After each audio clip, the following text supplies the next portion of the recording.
Bismillahirrahmanirrahim. Assalamualaikum warahmatullahi wabarakatuh. Apa kabar anak-anak yang baik? Selamat berjumpa kembali. Semoga semuanya dalam keadaan sehat. Jangan lupa tetap selalu jalankan prokes. Walaupun kita merasa sehat, tetap jalankan prokes agar kita selalu terhindar dari virus corona yang saat ini walaupun angkanya semakin sedikit, alhamdulillah. Baik, pada pertemuan kali ini kita akan belajar tentang hal ini mungkin sangat sebagai muslim, kita mungkin sangat mendambakan menikah dalam hidup kita. Kenapa? Karena dikatakan menikah itu adalah sebagian dari agama. Jadi kalau mau melengkapkan agama, maka dengan menikah.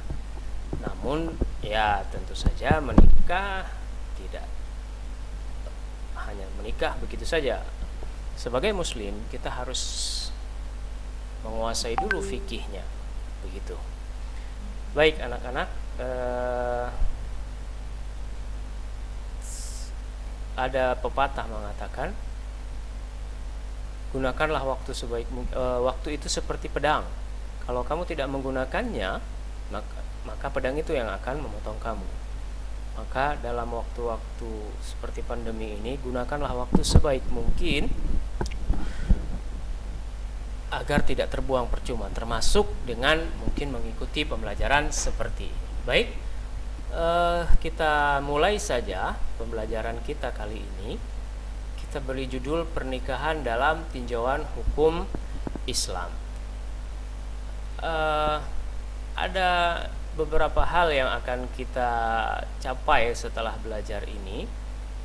Paling tidak kita nanti dapat menganalisis ketentuan pelaksanaan akad nikah berdasarkan syariat Islam, jelaskan hak dan kewajiban suami istri, dan sebenarnya kalian nanti diharapkan mampu mendemonstrasikan prosesi sebelum akad nikah, saat akad nikah, ataupun ketika ada masalah-masalah yang terjadi setelah perkawinan itu nanti. Tapi naudzubillah min dzalik, semoga pernikahan nanti yang akan kita langsungkan itu adalah pernikahan yang langgeng. Baik, untuk pertama, perhatikan terlebih dahulu video berikut ini. Akan mendapatkan ketenangan, tidak banyak galau. Min ayatihi an khalaqa lakum min anfusikum azwajan litaskunu ilaiha. Dengan menikah supaya mendapatkan rasa tentram, menyempurnakan separuh agama. Pilihlah lelaki yang baik agamanya. Rusaknya agama karena dua, kemaluan, kedua karena urusan perut. Maka kalau antum sudah menikah, kemaluannya sudah dipenuhi, jadi tinggal memenuhi urusan perutnya. Jika marah, dia tidak akan menghinamu. Dan yang belum menikah, agamanya belum sempurna, tinggal tambah separuhnya lagi. Dan bila cinta, dia akan memuliakanmu.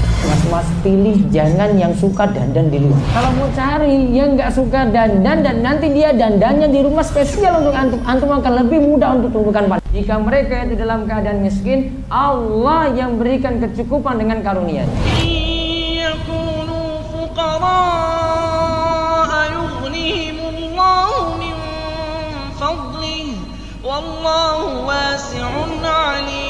Hidup cukup dengan menikah. Menikah adalah ibadah. Namun tujuannya untuk menjaga kesucian diri. Setiap aktivitas yang terkait dengannya bernilai pahala ibadah. Kalau yang menikah bukan seperti tujuannya, sulit Allah berikan kecukupan rezeki. Berarti perbaiki niatan kalau mau menikah. Sungguh, menikah merupakan gudang kebaikan. Prioritas itu dalam bekerja itu cari berkahnya. Insya Allah pelan-pelan itu, walaupun sedikit, nanti berkahnya itu luar biasa. Jika yang miskin saja Allah akan cukupi rizkinya, Ini sudah gajinya besar, tiba-tiba habis begitu saja. mengapa masih enggan menikah?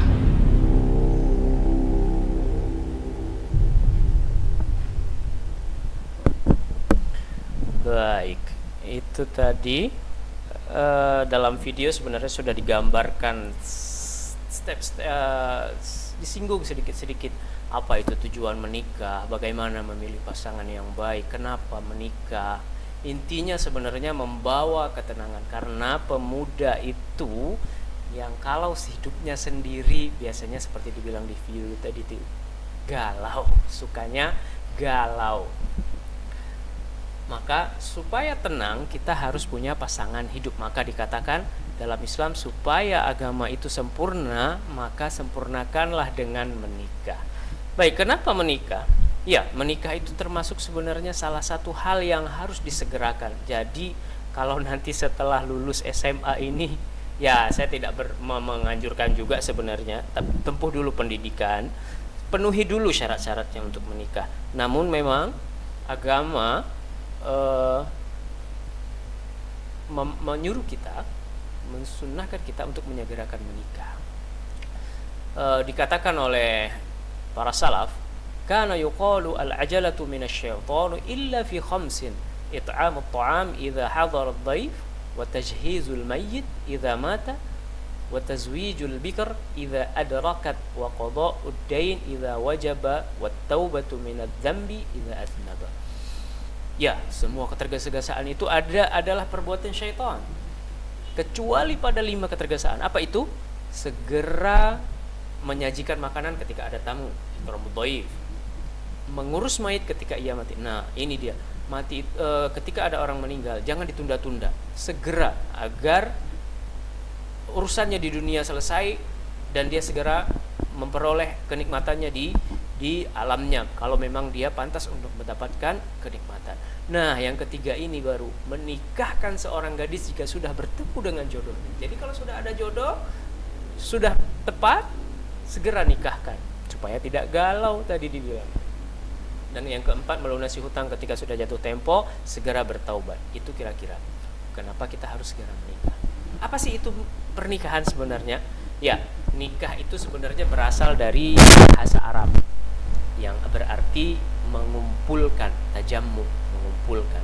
Ada juga yang mengatakan bahkan jima, hubungan suami istri. Namun secara mudah nikah itu adalah akad antara laki-laki dan perempuan, yang karena akad itu hubungan yang tadinya itu haram. Ya, kita tahu hubungan laki-laki dan perempuan itu haram. Karena sebuah akad itu tadi menjadi halal. Tujuannya apa? Membangun rumah tangga yang sakinah, mawaddah dan rahmah. Itu dia tujuan utamanya menikah sebenarnya, seperti sudah disinggung tadi, mencari ketenangan. Apa itu? Sakinah, mawaddah, kemudian cinta dan kasih sayang. Itulah pernikahan. Kemudian kita lanjut ke berikutnya. Apa sih hukum pernikahan itu loh? Kok banyak Pak? Ya, nikah itu tidak seperti ibadah-ibadah yang lain. Kita tahu sholat hukumnya sudah wajib, sholat wajib. Sholat sunnah hukumnya sunnah muakkadah. Puasa hukumnya wajib. Namun dengan menikah itu hukumnya bisa berubah menurut keadaannya. Walaupun hukumnya pada umumnya itu adalah mubah, artinya dibolehkan menikah. Namun hukumnya itu bisa berubah menjadi wajib, sunnah, makruh atau haram. Kapan menjadi wajib? Bila sudah mampu untuk menikah, tidak mampu menahan nafsunya, dan sudah mengerti fikih menikah, itu jadi wajib. Atau sunnah begini, sudah mampu untuk menikah, faham, namun masih mampu menahan nafsunya, maka disebutkan dalam sebuah hadis, man istata'a minkum al-ba'ah falyatazawwaj. Barang siapa yang sudah bisa berjima itu harus menikah. Atau kalau tidak mampu maka berpuasalah.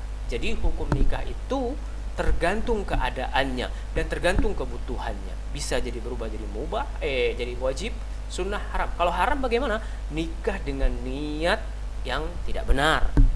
Misalnya menikah untuk membalas dendam, itu tentu saja nanti hukumnya jadi haram. Atau jadi makruh. Makruh bagaimana? Misalnya menikah tidak mampu, belum mengerti, tapi jimanya sudah bisa, mampu sudah, tapi fikih nikahnya itu belum paham. maka jadi makruh. Jadi kira-kira seperti itu. Hukumnya sesuai dengan kebutuhannya. Baik, kita lanjutkan. Ada beberapa jenis pernikahan. Saya pikir ini sudah sering kita temukan. Ada disebut poligami, poliandri, dan monogami. Kalau dua ini mungkin sering kita dengar. Poligami, monogami sering kita dengar. Nah, yang mungkin agak jarang kita dengar adalah poliandri. Kalau poligami tentu saja seorang laki-laki yang menikah lebih daripada satu wanita. Artinya dia punya istri lebih dari satu. Poliandri kebalikannya poligami. Poliandri itu adalah seorang perempuan yang memiliki suami lebih dari satu. Sedangkan monogami adalah laki-laki atau perempuan yang hanya mempunyai satu pasangan saja. Hukumnya, nah, tentu saja poliandri itu haram dalam Islam, tidak dibenarkan. Dalam Islam seorang perempuan itu mempunyai 2 orang suami, nanti akan keturunannya akan kacau. Sedangkan poligami ya dibolehkan dalam Islam, namun ada yang mengatakan sunnah poligami. Tentu saja itu sunnahnya Nabi. Nabi melakukan poligami, namun tidak serta-merta dapat dikatakan sunnah. Dia ada syarat-syarat yang harus dipenuhi oleh seorang suami untuk dapat berpoligami. Misalnya keadaan istri pertama yang tidak dapat memberikan keturunan, atau dalam keadaan sakit, tentu saja itu dibolehkan untuk berpoligami. Tentu saja poligami syaratnya banyak. Adil yang paling utama. Adil dalam hal apa? Segala hal. Dalam harta harus adil, pembagian jatah hidup juga harus adil. Adapun monogami, nah ini yang paling banyak dijalankan oleh kita. Apa sih tujuan kita menikah? Kita tadi sudah tahu. Menikah sudah disebutkan dalam video itu. Pilihlah laki-laki atau istri yang memenuhi kriteria. Supaya apa tujuan menikah? Sebagai sarana untuk melahirkan banyak keturunan. Disebutkan oleh Allah, ya ayuhan nasu taqu rabbakumul ladzi khalaqakum min nafsin wahidah wa khalaqa minha zawjaha wa batha minhuma rijalan katsiran wa nisaa'a wattaqullaha alladzi tasaaluna bihi wal arham innallaha kana 'alaikum raqiba. Hai segala manusia, bertakwalah kepada Tuhanmu yang telah menciptakanmu dari seorang diri, dan daripadanya Allah menciptakan istrinya, dan daripada keduanya Allah memperkembangbiakkan laki-laki dan perempuan yang banyak, dan bertakwalah kepada Allah dengan mempergunakan namanya, kamu saling meminta satu sama lain. Ya, Rasulullah juga mengatakan dia itu bangga dengan hambanya yang banyak. Artinya Rasulullah itu bangga ketika umatnya banyak. Bagaimana supaya umat banyak dan halal? Ya dengan menikah. Salah satu tujuan menikah itu adalah melahirkan keturunan yang banyak. Tentu saja dengan halal. Kemudian tujuan pernikahan juga adalah Allah memberikan kemampuan. Nah, ini yang banyak terjadi ketika seseorang disuruh menikah katanya belum mampu. Ya, Allah tidak mensyaratkan menikah itu sebenarnya mampu. Karena janji Allah apa? Wa ankihul ayama minkum was-salihina min ibadikum wa imaikum iyakunu fuqara'a yughnihimullah. Kawinkanlah orang-orang yang sendirian di antara kamu dan orang-orang yang layak untuk menikah dari hamba-hamba sahayamu yang lelaki dan hamba-hamba sahayamu perempuan. Jika mereka miskin, Allah akan mampukan mereka dengan kurnia. Lihat janji Allah. Janji Allah itu malah karena menikah itu akan dimampukan. Maka jangan jadi alasan tidak mau menikah karena belum mampu. Belum mampu dalam hal finansial. Allah yang akan janjikan. Allah janjikan kekayaan bagi orang yang yakin untuk menikah. Tujuan berikutnya, ya ini sama sebenarnya seperti tadi, melahirkan keturunan. Dan ingat, tadi sudah disebutkan Allah akan mengayakan, Allah akan memampukan, pintu rezeki itu akan terbuka. Maka benar kalau disebutkan banyak anak banyak rezeki. Ya tentu saja harus dengan ilmunya juga tentu saja untuk mengurus anak yang banyak. Karena Allah sudah janjikan masing-masing anak itu punya rezekinya masing-masing. Maka jangan takut kalau saya nanti menikah tidak mampu mengurus anak karena tidak ada rezeki. Enggak, Allah sudah janjikan bahwa pintu rezeki akan terbuka dengan menikah. Seperti Allah sebutkan dalam surat An-Nahl ayat 72. Kemudian lagi tujuan menikah itu memang karena Konsekuensi Allah menciptakan manusia berpasangan. Apa kata Allah? Wa min kulli syai'in khalaqna zawjayn la'allakum tadhakkarun. Dan segala sesuatu kami ciptakan berpasangan. Manusia itu diciptakan berpasangan, laki-laki dan perempuan. Maka disyariatkanlah untuk menikah. Ini yang juga penting, menjaga pandangan dan nafsu. Manusia itu tempatnya nafsu. Bagaimana cara menalurkan nafsu dengan halal? Ya, menikah. Ya ma'syara syabab man istata'a minkumul ba'ah falyatazawwaj fa innahu aghaddu lil basari wa ahsanu lil farji wa man lam yastati' fa 'alaihi bis shaumi fa innahu lahu wija. Tadi sudah disebutkan sebenarnya di depan, saya sudah sebutkan. Barang siapa yang sudah memiliki ba'ah, kemampuan untuk jiwa, itu maksudnya, maka nikahlah. Karena itu akan lebih menundukkan pandangan dan lebih menjaga kemaluan. Itu dia. Tadi disebutkan dalam video, dua hal yang membuat manusia itu masuk ke dalam neraka adalah apa? Kemaluan dan perut. Nah, bagaimana cara menjaga kemaluan? Dengan menikah. Kalau belum mampu maka puasalah, karena bagi puasa itu ada pengekang untuk nafsu. Baik, kita sudah tahu tujuan-tujuan puasa tadi. Berarti sudah siap menikah dong. Nah, kalau sudah siap, jangan lupa harus juga ada yang dipersiapkan dulu terlebih dahulu sebelum memasuki jenjang pernikahan. Apa itu? Ya, sebelum menikah tentu saja kita sudah punya calonnya. Kalau sudah ada calonnya, berarti apa yang harus dilakukan? Khitbah. Apa itu khitbah? Kalau dalam bahasa Indonesia sebenarnya lamaran. Lamaran artinya meminta kepada walinya perempuan untuk menikah dengan kita. Nah, khitbah itu nanti bisa saja diterima, bisa saja ditolak. Begitu. Kalau sudah diterima, dalam khitbah sebenarnya juga disyariatkan boleh seorang laki-laki itu untuk melihat wajahnya perempuan dan telapak tangannya. Artinya si laki-laki juga boleh saja mundur setelah khitbah ternyata tidak cocok. Karena di dalam khitbah itulah kita mencocokkan pandangan kita, mencocokkan visi hidup kita.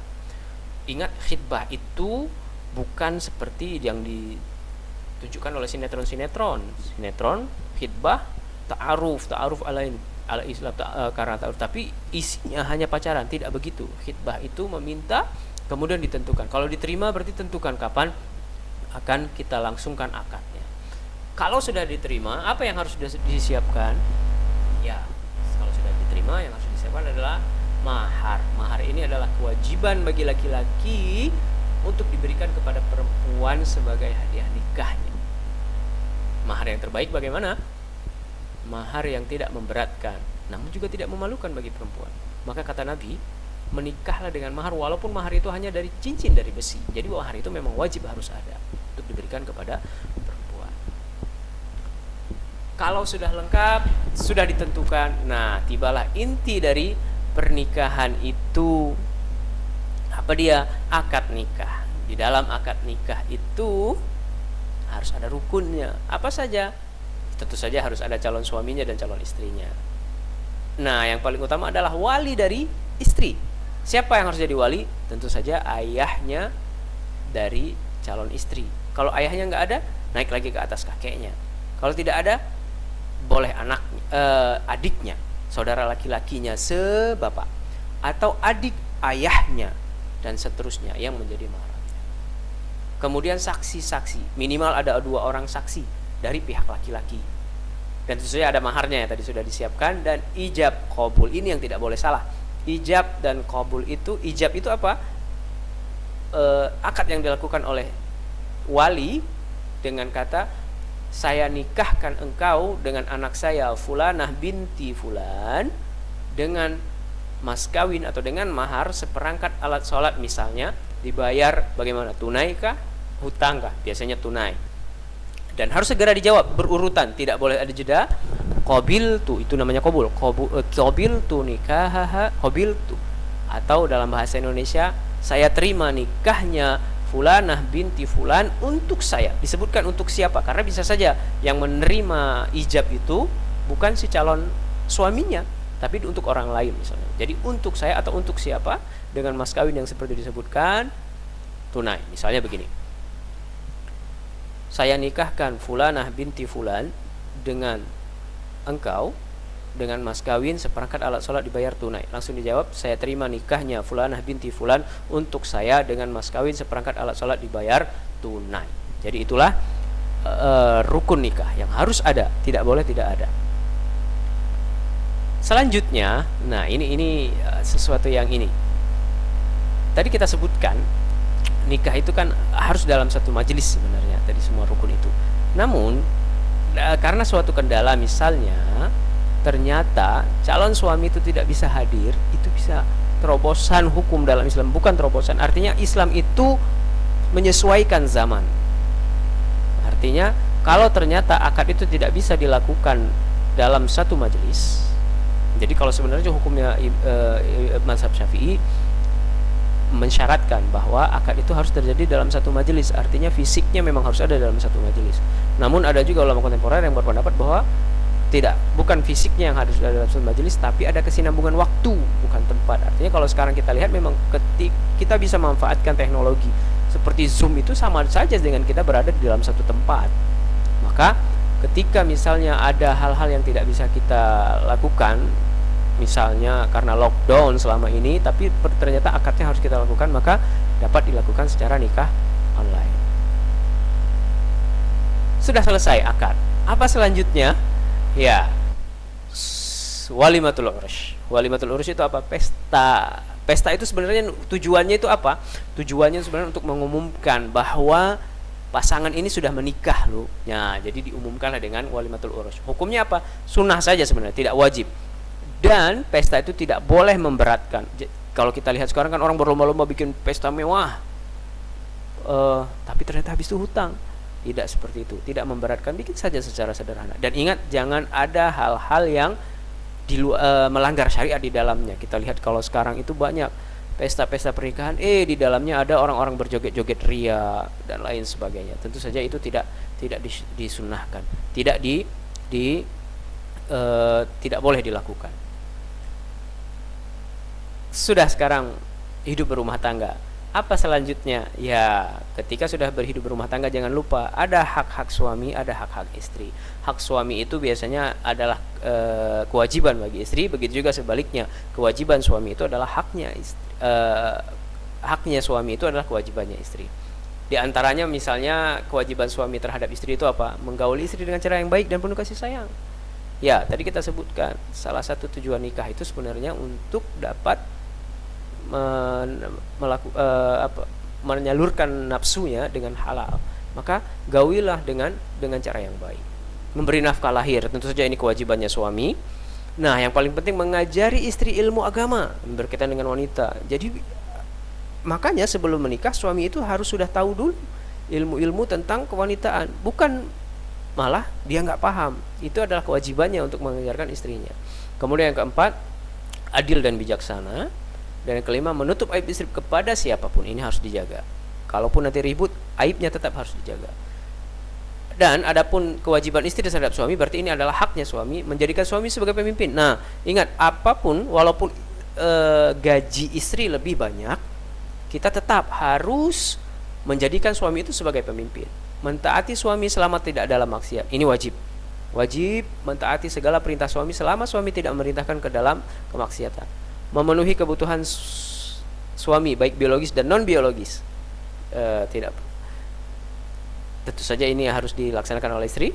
Mendahulukan hak suami di atas orang tua. Nah, ini kebalikannya. Suami itu masih milik orang tuanya, namun istri adalah milik suaminya.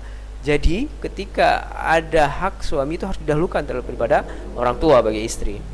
Menjaga harta suami, mempercantik diri untuk suami. Ingat, mempercantik tadi disebutkan dalam video, mempercantik diri di rumah, bukan ketika keluar untuk dilihat oleh orang lain. Dan menjaga kehormatan suami selama-lamanya. Walaupun berpisah, maka kehormatannya tetap harus dijaga. Baik anak-anakku, bagaimana? Sudah siap untuk menikah? Paling tidak sudah punya ilmunya. Sebenarnya masih ada lanjutannya. Berkaitan dengan setelah pernikahan, misalnya ada masalah dalam pernikahan, harus ada yang terjadi, tapi nanti kita akan lanjutkan pada pertemuan berikutnya insyaallah. Untuk saat ini kita cukupkan dulu sampai di sini. Semoga apa yang kita belajar sama-sama ini bermanfaat. Sekian, subhanakallahumma wa bihamdika, asyhadu an la ilaha illa anta, astaghfiruka wa atubu ilaik.